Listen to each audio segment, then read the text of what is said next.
माता की, भारत माता की, भारत माता की। आज के इस बहुत ही उत्साह भरे कार्यक्रम में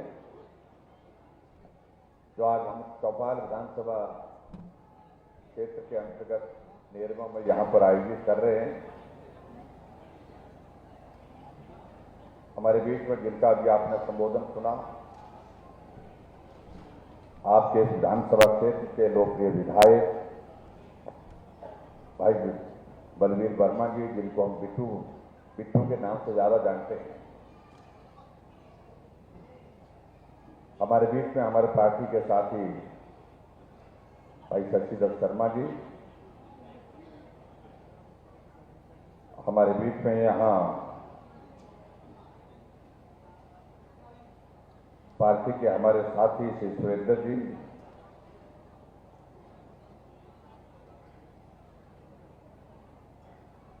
आज के इस कार्यक्रम में विशेष रूप से हमारे बीच में जो समाज सेवा में बहुत बड़ी रुचि रखती हैं और आज हमारे मंच पर यहाँ पर उपस्थित हैं, हम सब लोगों के लिए आने वाले समय के लिए सहयोग देने के लिए हमारे बीच में हैं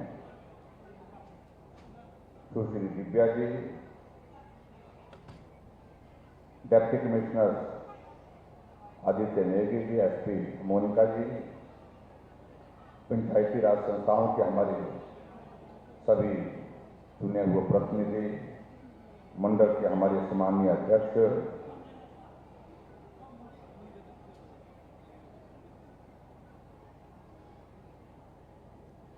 भाई मंगल राम शर्मा जी, महामंत्री वीरेंद्र जी, महामंत्री प्रताप जी, जिला परिषद के सभी सम्मानीय सदस्यगण, पंचायती राज संस्थाओं के हमारे सभी सदस्यगण, ब्लॉक समिति के सभी अध्यक्ष, उपाध्यक्ष एवं सदस्यगण और यहाँ आज के इस कार्यक्रम में उपस्थित भाइयों बहनों, नौजवान साथियों और पत्रकार मित्रों, एक बार फिर से आज चौपाल विधानसभा क्षेत्र में आना हुआ है और आप सब लोगों ने यहाँ गर्मजोशी के साथ हमारा अभिनंदन किया, स्वागत किया, उसके लिए मैं आप सबका बहुत बहुत धन्यवाद करता हूँ।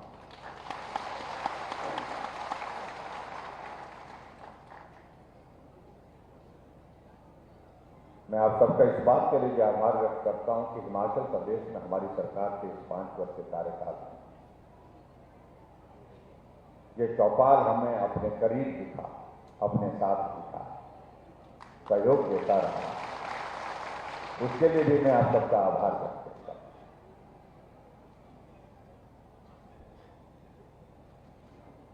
और यहां मुझसे पहले हमारे साथी ने जिस प्रकार से कहा, यह कार्यक्रम थोड़ा अलग तरह का कार्यक्रम है।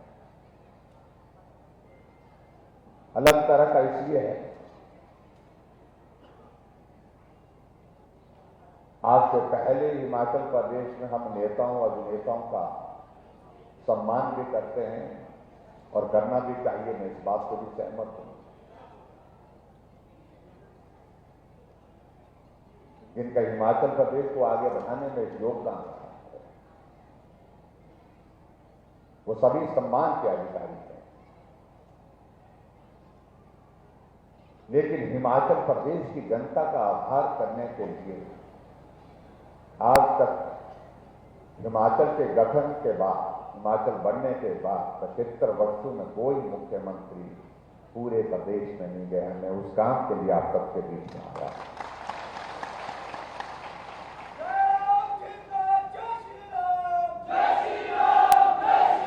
हिमाचल आगे बढ़ा है, कठिन परिस्थितियों में आगे बढ़ा है, लेकिन हिमाचल को आगे बढ़ाने में जिन लोगों का योगदान है, उनको ये श्रेय जाना चाहिए, उनके लिए ये श्रेय समर्पित करना चाहिए। ये हमारे मन का भाव है। इसलिए हमने कहा कि हिमाचल के गठन के 75 वर्ष की इस यात्रा में मैं पूरे हिमाचल प्रदेश में जाऊंगा, 68 के 68 विधानसभा क्षेत्र में जाऊंगा और सार्वजनिक मंच से हिमाचल प्रदेश के सभी भाई बहनों का अभिनंदन करूंगा, धन्यवाद करूंगा। और आज मैं चौपाल विधानसभा क्षेत्र में आप सबका आभार करने के लिए, धन्यवाद करने के लिए यहां पर आया।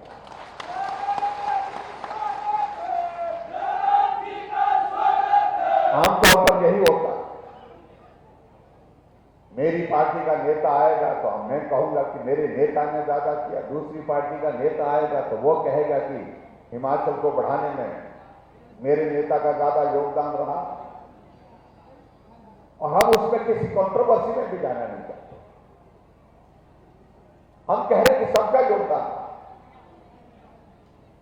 लेकिन नेताओं का जिक्र तो मंच पर से होता है, लेकिन मेरी जनता का जिक्र कभी मंच पर से नहीं हुआ। इसलिए मैंने कहा कि मैं हिमाचल प्रदेश के सभी भाई बहनों का, एक मजदूर का हिमाचल प्रदेश को आगे बढ़ाने में योगदान रहा है, एक किसान का अपना योगदान रहा है, एक बागवान का अपना योगदान रहा है, एक कर्मचारी का अपना योगदान रहा है, एक अधिकारी का अपना योगदान रहा है। कभी तो वक्त ऐसा भी आना चाहिए जिन लोगों ने कुछ नहीं कहा इस प्रदेश, ये प्रदेश आगे बढ़ना चाहिए, मैं इस पर क्या सहयोग दे सकता हूं, क्या मदद कर सकता हूं, उस भाव के साथ साथ तो हमने ये कार्यक्रम पूरे हिमाचल प्रदेश में, इसलिए हिमाचल की जनता के लिए समर्पित किया है। और आज इसीलिए मैं आपके विधानसभा क्षेत्र में आकर के आप सबका आभार करता हूं और आने वाले समय में हिमाचल को आगे बढ़ाने के लिए जिस प्रकार का बहुमूल्य योगदान आप सबका रहा है, उसके लिए अपील भी करता हूं, निवेदन भी करता हूं कि वो भी हमको अभी तक आने वाले समय में हमेशा देते रहें। या बहुत कम लोग होंगे जिनको हिमाचल प्रदेश के उस इतिहास की जानकारी। जब हिमाचल बना था तो हिमाचल प्रदेश में मात्र 4 जिले थे। एक जिला चंबा का था, एक जिला मंडी का था, एक जिला सिरमौर का था, एक जिला महासुर का था। आज हिमाचल प्रदेश में 12 जिले हैं, इसको सब जानते हैं, 12 जिले। लेकिन जब हिमाचल बना था उस वक्त क्या, ये हमको आने वाली पीढ़ी, जो हमारी नई जनरेशन है, उसके सामने ये पक्ष रखना पड़ेगा। हिमाचल का इतिहास उनको जानना चाहिए। जब हिमाचल बना था उस वक्त हिमाचल की आबादी 11 लाख थी। आज मेरे हिमाचल की आबादी 70 लाख से ज्यादा। जब हिमाचल 15 अप्रैल 1948 को बना था उस वक्त हिमाचल प्रदेश की साक्षरता दर 4.8 थी और आज मेरे हिमाचल प्रदेश की साक्षरता दर केरल से पीछे नहीं, केरल के बराबर है। अब 90% से भी ज्यादा साक्षरता दर में पूरे देश भर में आ गई। जब हिमाचल बना था उस वक्त हिमाचल में सड़कों की लंबाई 228 किलोमीटर थी और आज मेरे हिमाचल प्रदेश में सड़कों की लंबाई 39,500 किलोमीटर। कठिन परिस्थितियां, जहां काम करना कठिन, जहां रहना कठिन, उस प्रदेश को अगर आगे बढ़ाने के लिए योगदान रहा तो हिमाचल प्रदेश के सभी मेहनत से भाई बहनों का रहा है। हमसे पहले आपने यहां पर वो डॉक्यूमेंट्री देखी होगी जिसमें आपने इस बात को भी देखा कि हिमाचल प्रदेश के जो मुझसे पहले जो मुख्यमंत्री रहे उनका भी हमने जिक्र किया है, डॉक्टर यशवंत सिंह परमार जी, जिनमें हिमाचल प्रदेश के नाते उनको हिमाचल निर्माता के नाते जाना जाना है, हमने उनका भी जिक्र किया है।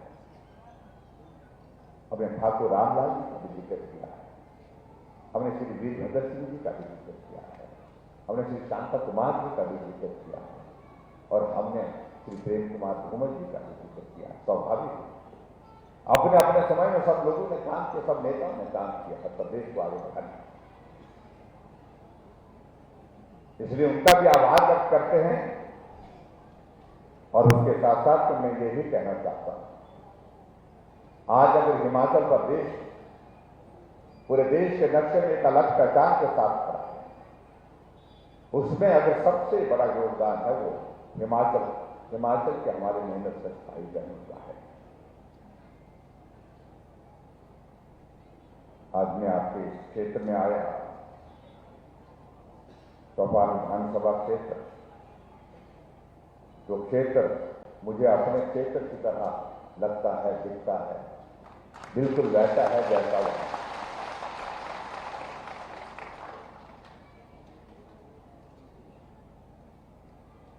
जहां की मुश्किलें मेरे सराय के क्षेत्र जैसी हैं, जहां की संस्कृति, बोली, भाषा, पहनावा, ये सारी हमारी पहाड़ की एक जैसी हैं।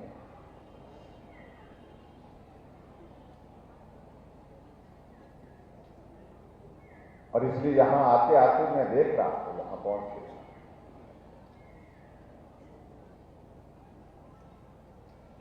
जब इस तरफ आ रहे थे तो मुझे ऐसा लग रहा था कि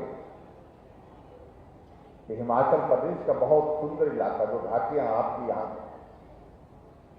जैसे मैं अपने क्षेत्र में देखता हूं, उसी तरह के आप लोगों के इस क्षेत्र में जो है एक नहीं अनेक ऐसे सुंदर स्थान हैं जहां आने वाले समय में पर्यटन की बहुत बड़ी संभावना है। उन सारी चीजों को लेकर के भी हम बात करेंगे आने वाले समय में। लेकिन मैं इतना जरूर कहना चाहता हूं कि आपके इस क्षेत्र के लिए काम की ज्यादा जरूरत थी, विकास की ज्यादा जरूरत है। इस बात को हमने अनुभव किया, महसूस किया। और इसलिए आज भी अगर आपके इस कार्यक्रम में यहां पर हम आए, हमारी दाईं तरफ यहां पर 18 उद्घाटन की शिला पट्टिकाएं लगी हैं और उसके बाद 12 जो है यहां पर शिलान्यास की लगी हैं। 18 उद्घाटन की हैं और 12 शिलान्यास की हैं। कुल मिलाकर के आज इस आपके विधानसभा क्षेत्र के लिए एक साथ 30 योजनाओं का उद्घाटन और शिलान्यास हुआ है, जिसमें 175 करोड़ रुपए आपके क्षेत्र के लिए विकास है।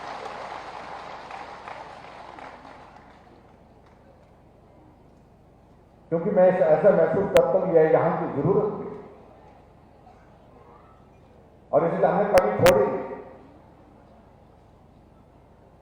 अभी हम गाड़ी में आ रहे थे, हमारे विधायक मोदी जी कह रहे थे कि आप इस विधानसभा क्षेत्र में 5 साल के कार्यकाल में 5 बार आ गए।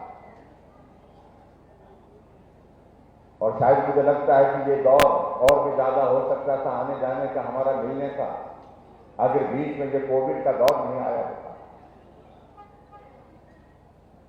बहुत सारे इस क्षेत्र के लिए हमने बहुत सारी चीजों को लेकर के आपने आपके इसी क्षेत्र के अंतर्गत कुफरी का इलाका जो कठिन है, भौगोलिक दृष्टि से छोटा है लेकिन कठिन है। कोई सोच नहीं सकता था कि वहां पर एसडीएम का दफ्तर होगा। हमने एसडीएम का दफ्तर वहां, छोटा इलाका, लेकिन वहां से बच्चों के लिए पढ़ाई की सुविधा ठीक तरह से होनी चाहिए। आपने कॉलेज मांगा, हमने वहां पर दिल्ली कॉलेज भी दिया। और आपका जो हमारा ब्लॉक है उसको बैकवर्ड में शामिल। अगर हम यहाँ नेरवा की अगर बात कहते हैं तो आप लोगों ने यहां पर कहा कि यहाँ नगर पंचायत बननी चाहिए, तो नगर पंचायत आपको बना करके दी है ताकि आप बेहतर ढंग से अपने नेरवा का विकास कर सके।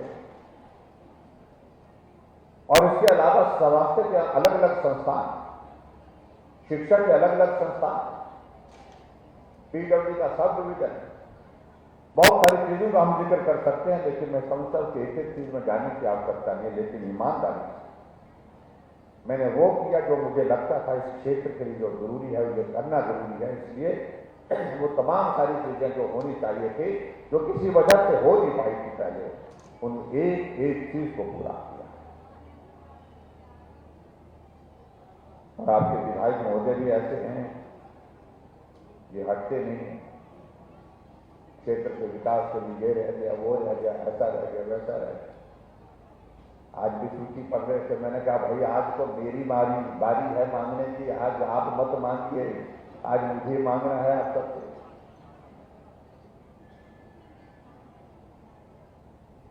क्योंकि 5 वर्ष का ये कार्यकाल हमारा काम करते करते बीता है। और मैं इस बात को भी मैं जरूर कहना चाहूंगा, कहने के लिए हम 5 कह रहे हैं, लेकिन वर्ष सही मायने में काम करने के लिए सिर्फ 3 ही मिले। 2 वर्ष तो आपको मालूम है कि कोविड के दौर में गुजरे, जब हमारे सामने इस तरह की परिस्थिति थी कि जिंदगी का क्या होगा, आदमी का क्या होगा, बचेंगे कि नहीं बचेंगे, कितने बचेंगे कितने नहीं बचेंगे, ये प्रश्न खड़ा हो गया। इसलिए मैं कहता हूं कि मुझसे पहले जो 5 मुख्यमंत्री हिमाचल प्रदेश में रहे, उनका सौभाग्य रहा, उनको एक सामान्य परिस्थिति में काम करने का अवसर प्राप्त हुआ, लेकिन मुझे सामान्य परिस्थिति में काम करने का अवसर प्राप्त नहीं हुआ। बहुत बड़ी चुनौती थी, बहुत बड़ी हमारे सामने मुश्किल थी, लेकिन आज मुझे इस बात को लेकर के प्रसन्नता है कि आज हजारों की संख्या में यहां पर आप सब लोग बैठे हैं, और आप सब लोग बैठे हैं तो आश्वस्त और सुरक्षा की दृष्टि से उस कोविड से बाहर निकल करके आप आश्वस्त होकर के बैठे हैं। उसके लिए मैं आप सबको बहुत बहुत बधाई देता हूं और शुभकामनाएं देता हूं। अगर यहां आप बैठे हैं तो इसलिए बैठे हैं कि अब कोविड हमारा कुछ नहीं बिगाड़ सकता, क्योंकि कोविड की वैक्सीन की डोज पहली भी लग गई और दूसरी भी लग गई।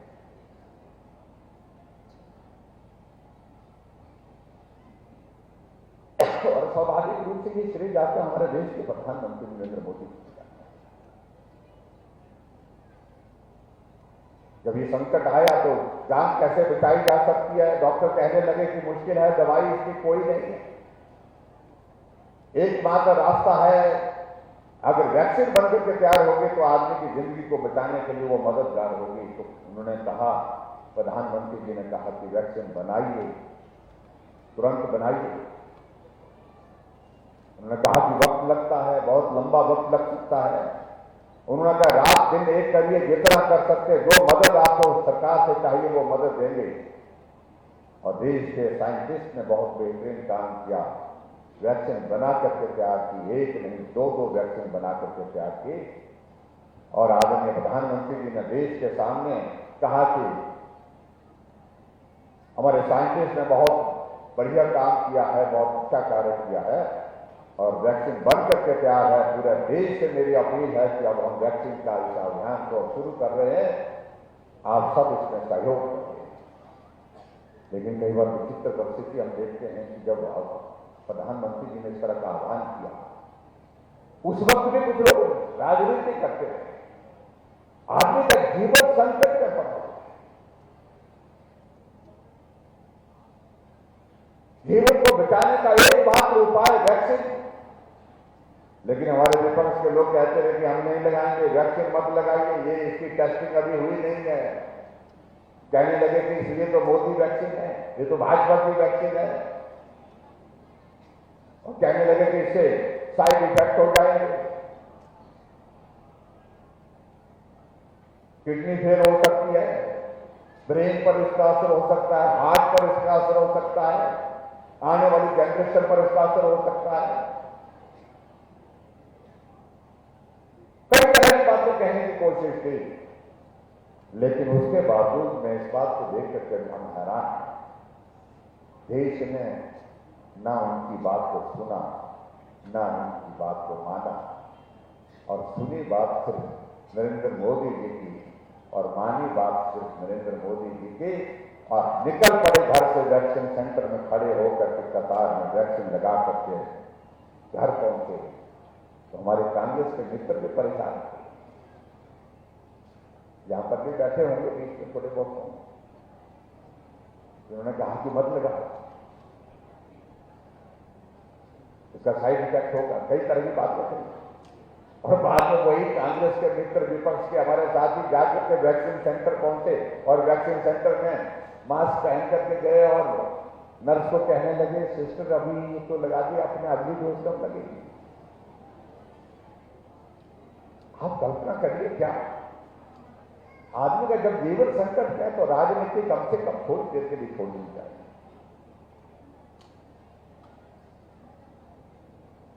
लेकिन मैं आप सबको भी बधाई देना चाहता हूं कि पूरे हिमाचल में उसका सहयोग दिया। हम वैक्सीन की पहली डोज में भी पूरे देश भर में पहले नंबर पर रहे और दूसरी डोज में भी पूरे देश भर में पहले नंबर पर। आप सब भाई बहनों ने बहुत बेहतरीन काम किया, बहुत बड़ा सहयोग। हम भूल नहीं सकते डॉक्टर्स का योगदान, नर्सों का योगदान, आशा वर्कर का योगदान, आंगनबाड़ी वर्कर का योगदान, जिन्होंने अपने जीवन को संकट में डाल करके उस वक्त उस संकट की घड़ी में मदद की।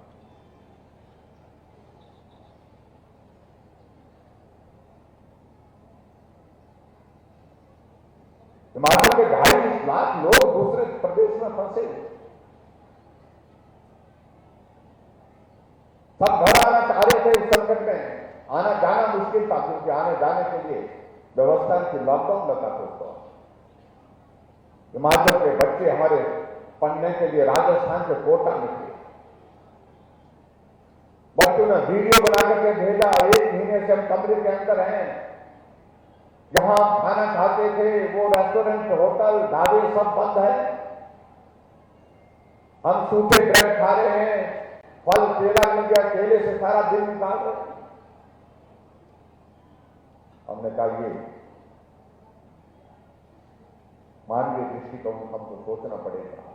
भले ही लॉकडाउन है, मैंने गृह मंत्री जी से बात की, मैंने कहा हमारे बच्चे वहां पर फंसे हुए, मैं उन बच्चों को घर लाना चाहता हूं। बच्चों के पेरेंट्स कहने लगे, बच्चे रोने लगे, और हमने 60 बसें यहां से रवाना की, राजस्थान के कोटा में बसें खड़ी की और बच्चों को बस में डाल करके घर तक छोड़ा। कई लोग कहते हैं कुछ नहीं किया जा रहा, मैं इसका श्रेय लेने के लिए, लेकिन मानवता के नाते कम से कम इतना मत। एक मानवीय दृष्टिकोण जो हमारे में जीवित रहना चाहिए। राजनीति अपनी अपनी है, लेकिन मानवीय दृष्टिकोण को सदैव जीवित रखना चाहिए। हमारे बच्चे पढ़ने के लिए पूना गए थे, बेंगलोर गए थे, स्पेशल ट्रेन के माध्यम से मुंबई गए थे, दिल्ली गए थे। ट्रेन के माध्यम से उनको घर तक पहुंचाने का इंतजाम किया, कालका पहुंचाए, ऊना पहुंचाए, आगे फिर बसों से घर तक। और हैरान तो तब हुआ जब मालूम पड़ा कि हमारे हिमाचल से लगभग 5000 नौजवान गोवा में होटल में गए हैं, रेस्टोरेंट में काम करने के लिए गए, और उन बच्चों ने वहां से हमको वीडियो भेजे। हमारी हालत हो जाए, होटल बंद पड़े हैं, रेस्टोरेंट बंद पड़े हैं, और होटल और रेस्टोरेंट के मालिकों ने कहा कि आप चले जाइए, मेहरबानी करके हम कुछ नहीं कर सकते, कोई मदद नहीं हो सकती। मैंने गोवा के मुख्यमंत्री से बात, उनके लिए जो इंतजाम जो कर सकते थे अलग अलग जगह वो भी किया, लेकिन आखिरकार 5000 बच्चों को घर पहुंचाना कठिन काम था।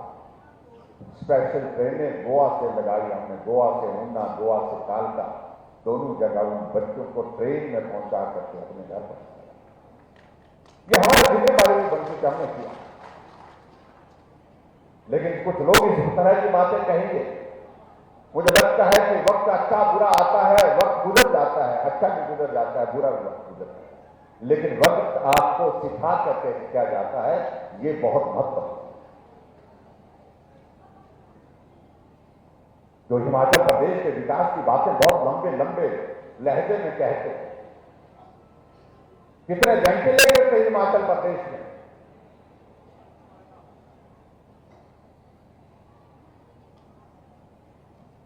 जो सत्ता 50 साल तक रही जिन लोगों के पास 30 वेंटिलेटर थे जो काम करते थे, 20 वेंटिलेटर और थे जो काम नहीं करते थे। 50 साल में 50 वेंटिलेटर, उसमें 20 काम नहीं करते थे, 30 काम करते थे। और आज मेरे हिमाचल प्रदेश में वेंटिलेटर की संख्या जो है वो 1100 है। 1100 वेंटिलेटर हिमाचल प्रदेश में आज। कितने ऑक्सीजन के प्लांट थे उनसे पूछना चाहिए जो लंबे समय तक सत्ता में रहे, बार बार सत्ता में रहे। 2 ऑक्सीजन प्लांट थे, एक शिमला में आईजीएमसी में, एक टांडा मेडिकल कॉलेज। और आज मेरे हिमाचल प्रदेश में ऑक्सीजन के प्लांट जो है 50 हो गए, 50 हो गए हिमाचल प्रदेश। आने वाले समय के लिए हमने तय कर दिया, वो छोड़ नहीं सकता कि ऑक्सीजन नहीं मिलेगी तो आदमी जिंदा कैसे रहेगा। ऐसी स्थिति हमारे सामने आएगी, ऑक्सीजन के लिए लोग लड़ पड़ेंगे। ये दौर हमने अपनी आंखों के सामने है। लेकिन ऐसे दौर से होकर के हम आगे निकले हैं और आज हम हिमाचल प्रदेश में अपना 5 वर्ष का कार्यकाल पूरा करने की स्थिति में हैं। और मैं जरूर कहना चाहता हूं, इन 5 वर्षों में हमने कोशिश की कि हम गरीब के लिए ज्यादा काम कर सकें। कुछ लोग आपके यहां आते होंगे, वो लंबा लंबा भाषण देते हैं, बहुत लंबी बातें कहते हैं,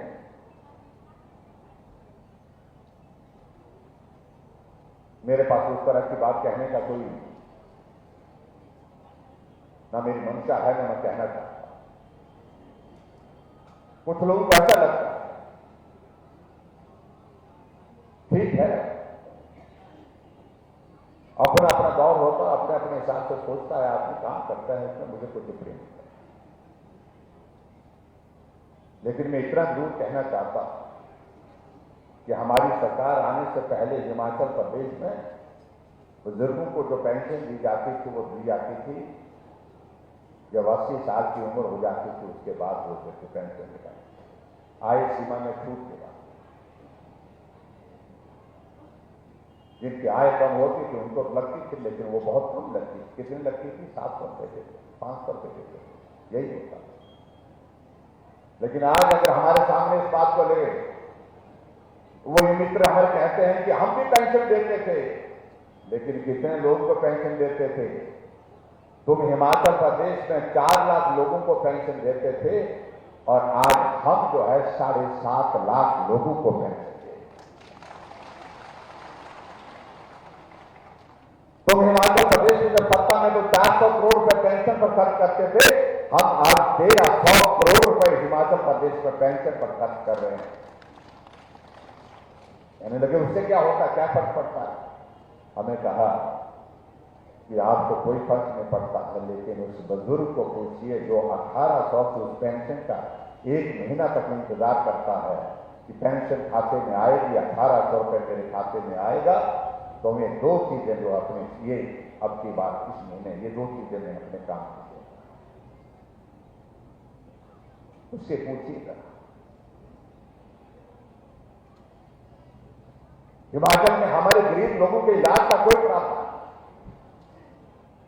गरीब आदमी अगर बीमार होकर के हॉस्पिटल पहुंचता है, डॉक्टर कहता है कि लंबी बीमारी है, लंबा समय लगेगा, और ऐसी परिस्थिति में जब परिवार वालों के पास इलाज करने के लिए पैसे नहीं होते तो सूरत में उस मरीज की क्या स्थिति होती थी? मानसिक रूप से परेशानी ये कि परिवार मेरा संकट में है क्योंकि पैसे नहीं है, उधार लेकर के मेरा इलाज, और बीमारी ऊपर से और पीड़ा देती, दर्द एक सहे कि दूसरा सहे। जब हमारी सरकार बने हमने कहा कि हमारी सरकार में हमको गरीब आदमी का इलाज करना है, अधिकारी कहने लगे कठिन है साहब, बहुत पैसा लगेगा। हमने कहा जितना पैसा लगे, आदमी की जिंदगी से कीमती कोई चीज नहीं है, जितना मर्जी पैसा लगे, लेकिन गरीब आदमी के इलाज के लिए प्रावधान करेंगे, कोई स्कीम बनाएंगे। तो हमने हिमाचल प्रदेश में हिमकेयर की शुरुआत की। आज गरीब आदमी का इलाज 5 लाख रुपए तक की गारंटी हमको। जो लंबे समय तक सत्ता में रहे क्यों नहीं आया उनको गरीब का ख्याल? क्या उनके सामने ये चित्रण नहीं आया जिनमें दिमाग में? जब बीमार आदमी होता है पैसे खर्च करने के लिए उसके पास नहीं होते हैं, जब उसको मरीज जो है उसके परिवार वाले हॉस्पिटल से बिना इलाज किए, आधा अधूरा इलाज किए घर ले जाते हैं और चीख पुकार के बीच में उसकी जिंदगी समाप्त हो जाती है। मैं इसमें कुछ कहना नहीं चाह रहा हूं, क्या वजह रही होगी वो उनकी बात है, लेकिन हमने इस बात को देखा है, इसलिए हमने कहा कि जितना मर्जी हम हिमाचल प्रदेश में 3,20,000 से गरीब आदमी का इलाज हिमाचल प्रदेश में हमने किया हिमकेयर के माध्यम से, जिनको हमने स्वस्थ करके घर भेजा बिना पैसे के इलाज। हमने और आगे करके ये भी सोचा। कुछ लोग ऐसे भी हैं जो बेबस हैं, बिस्तर पर हैं, अपना काम भी कर नहीं सकते, अपना हाथ पांव भी चलाने की स्थिति में नहीं है, बीमारी ऐसी लग गई, उसका क्या होगा? हमने मुझे ऐसे लोगों के लिए अलग से मदद करनी चाहिए। और हमने तय किया हिमाचल प्रदेश में जितने भी इस तरह के मरीज हैं जो जिंदा हैं, बिस्तर पर पड़े हैं, अपना काम भी खुद नहीं कर सकते हैं, उनके लिए अलग से सोचना चाहिए। तो हमने मुख्यमंत्री सहारा योजना की शुरुआत की और उस सहारा योजना के अंतर्गत हमने सोचा था 5,000 होंगे, 4,000 होंगे, इतने तो लोग हिमाचल प्रदेश में ऐसे होंगे जो बिस्तर पर पड़े हैं, जो कैंसर की स्टेज 4 पे है, किडनी की जो है वो जो किडनी फेल होने के कारण लास्ट स्टेज पर है,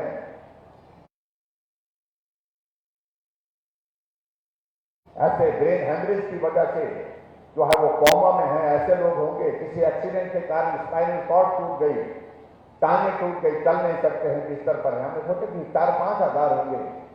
तो अभी मालूम पड़ा कि हिमाचल प्रदेश में 20,000 लोग ऐसे हैं जो बिस्तर पर है, जिंदा है, अपना काम भी खुद नहीं कर सकते हैं, पानी का गिलास पिलाने के लिए भी दूसरे के पर निर्भर करते हैं। हमने ऐसे लोगों के लिए हिमाचल प्रदेश में योजना शुरू की, सहारा योजना। हम 3,000 रुपए ऐसे गरीब लोगों के, ऐसे मरीज जो जितने पड़े हैं, 20,000 लोगों के खाते में हर महीने डाल रहे हैं, उनकी मदद कर रहे हैं, उनकी सेवा कर रहे हैं।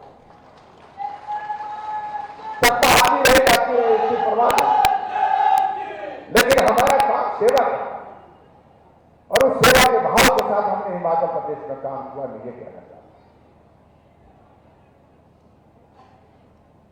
ये काम और भी कर सकते थे जो लंबे समय तक थे।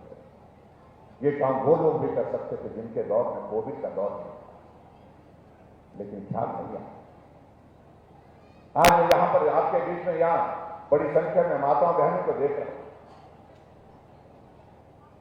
आदरणीय प्रधानमंत्री नरेंद्र भाई मोदी जी ने पूरे देश के लिए उज्ज्वला योजना की शुरुआत की। गैस का सिलेंडर गरीब आदमी के घर में भी पहुंचे, इसके लिए प्रयत्न किया। 1,37,000 गैस के कनेक्शन हमने हिमाचल प्रदेश में बांटे उज्ज्वला योजना के अंतर्गत। एक जगह में कार्यक्रम में गया था, एक जगह महिलाओं ने लिख करके हमको एप्लीकेशन दी। 2 महिलाओं ने कहा कि हमको भी गैस चाहिए। हमने कहा भी गैस तो मिल रही है। मैंने अधिकारियों को कहा इनको भी गैस दीजिए। जब पड़ताल की, जांच की, तो मालूम पड़ा कि ये उज्ज्वला योजना के क्राइटेरिया के अंतर्गत नहीं आ पा रही है, इसलिए इनको गैस नहीं मिल सकती। हमने कहा ऐसे तो बहुत लोग होंगे हिमाचल प्रदेश में। उन्होंने कहा होंगे तो सर बहुत होते, लेकिन ये मुश्किल काम है, ये बहुत पैसा खर्च होगा। हमने अधिकारियों को कहा कि बैठो, कितने लोग हिमाचल प्रदेश में जिनके पास गैस का कनेक्शन, गरीब से गरीब, एक कमरा किसी के पास है, उसके घर में भी, उसके घर में भी गैस पहुंचनी चाहिए। इस बात के लिए हमने आदेश किए और मुझे इस बात की खुशी है, पूरे देश भर में हिमाचल पहला राज्य है जहां हर घर में गैस का चूल्हा पहुंचाया। 3,35,000 गैस के चूल्हे घर घर में।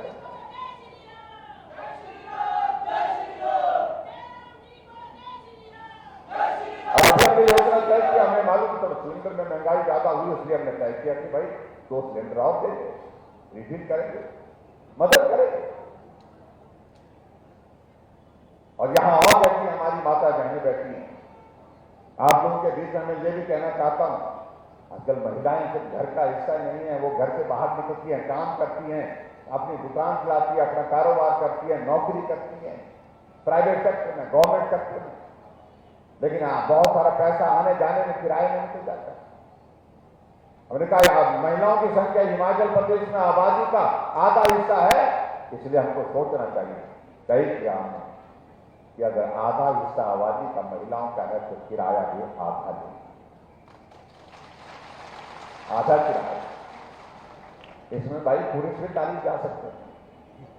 पुरुष वाले मुझे साथी ने मेरे को मैसेज किया कि पोल्ट्री को सब महिलाओं से ले लेना बोलते। हमने क्या बिगाड़ा दूसरा आपका? हमने कहा बिगाड़ा तो कुछ नहीं भाई। फिर मैंने उनको समझाया भाई इतना नाराज मत होइए, इतना गुस्सा मत होइए।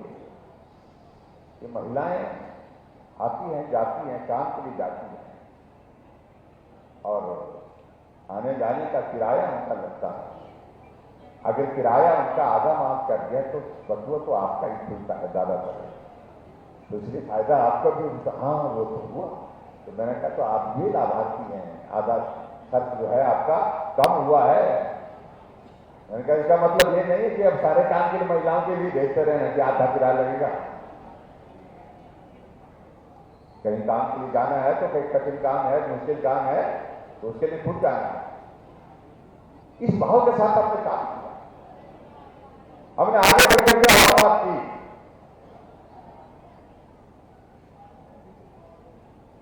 पानी के पीने की बात आती है और हमारे यहां पर संस्कृति में यह माना जाता है कि पानी पिलाना बहुत पुण्य का कार्य होता है।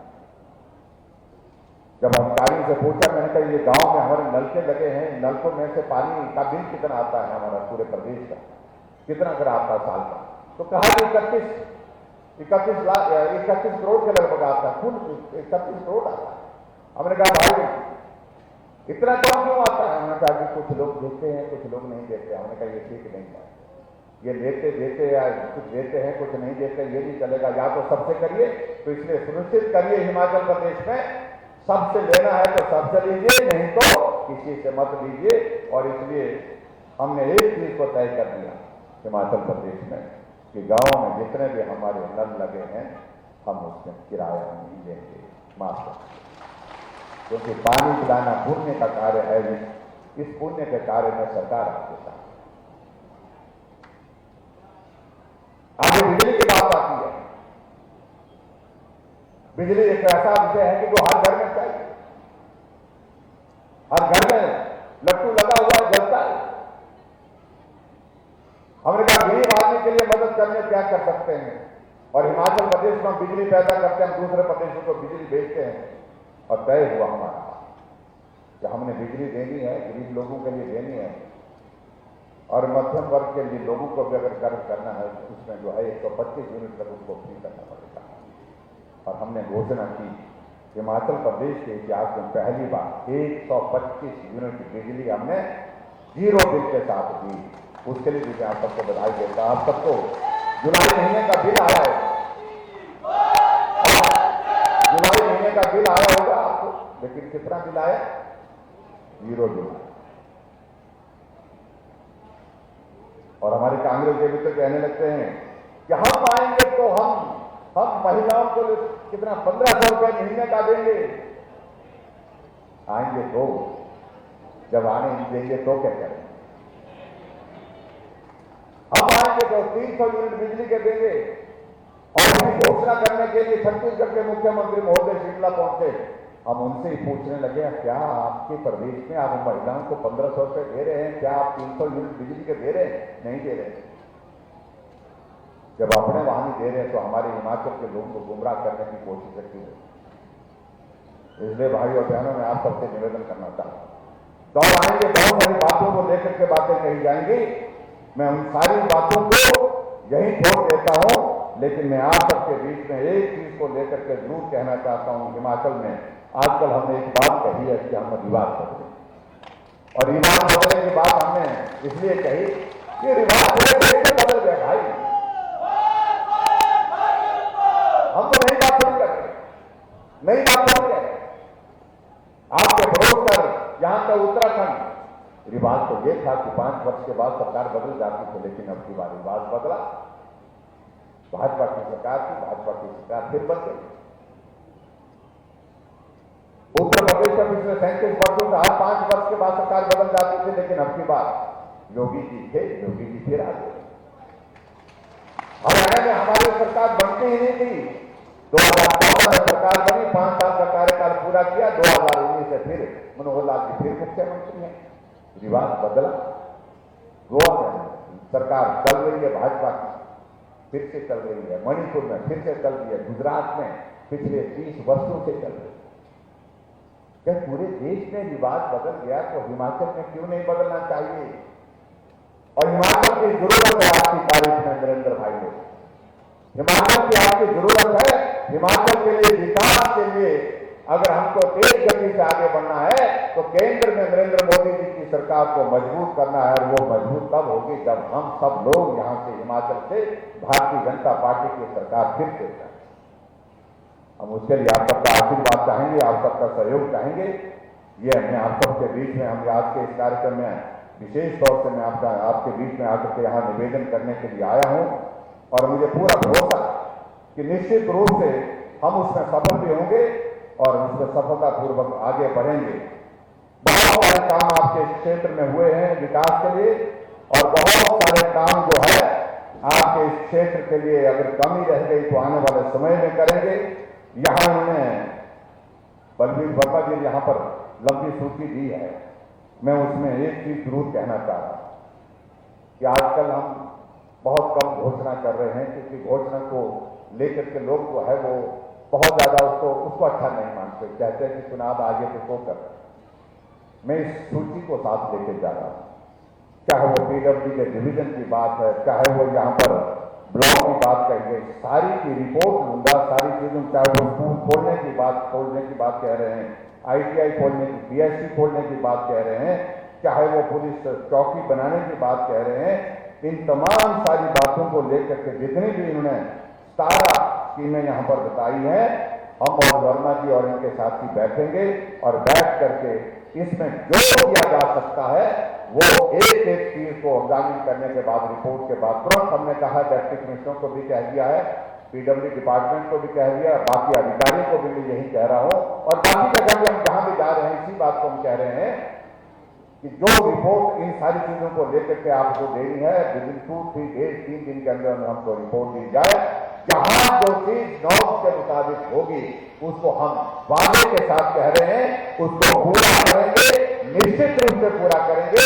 ये मैं आपके बीच में कहना चाहता हूं, लेकिन आज मुझे आपके बीच में ये निवेदन करना है, आपकी बात तो हमने सारी सुनी जो आपने कही, आपने भी हमारी बात सुनी, लेकिन काम की बात में ये जरूर कहना चाहता हूं, ये चौपाल चाहिए, साफ चाहिए, जैसे पहले था वैसे ही साफ चाहिए, मजबूती के साथ चाहिए और पूरी ताकत के साथ हम लोग उसमें हमको सहयोग देंगे, ऐसा मुझे पूरा भरोसा है। और यहाँ पर अलग अलग स्कीमों के लिए जो भी कहा, तो IPH की बात कही, जहां हम ऊपर हेलीपैड के उतरे, आज नया हेलीपैड में भी आपके यहाँ पर शुरुआत हो गई, हेलीपैड की मांग थी, यहाँ पर वो बनकर के तैयार हो गया। वहां पर पानी की स्कीम का जिक्र किया गया है कि वहां पर इरीगेशन की स्कीम का जिक्र किया था, जो उसके लिए आज फाउंडेशन स्टोन हुआ पीने के पानी का, वाटर सप्लाई की स्कीम का, पीने की स्कीम का एक फाउंडेशन स्टोन हुआ है। बाकी मैंने कहा कि ये सूची हम अपने साथ ले जा रहे हैं और बहुत इसमें से बहुत सारी चीजें आपके बीच में हम करेंगे। इतनी बात कहते हुए आप सबका बहुत बहुत धन्यवाद। और यहां से आप सबको क्या करना है, हिमाचल प्रदेश में जो रिवाज बदलने की बात करनी है, यहां से शुरुआत करनी है, तो आप शुरुआत करेंगे, बोलो ना, तो नहीं करेंगे। हाँ, तो भारत माता की, भारत माता की, भारत माता की। और इतनी बात कहते हुए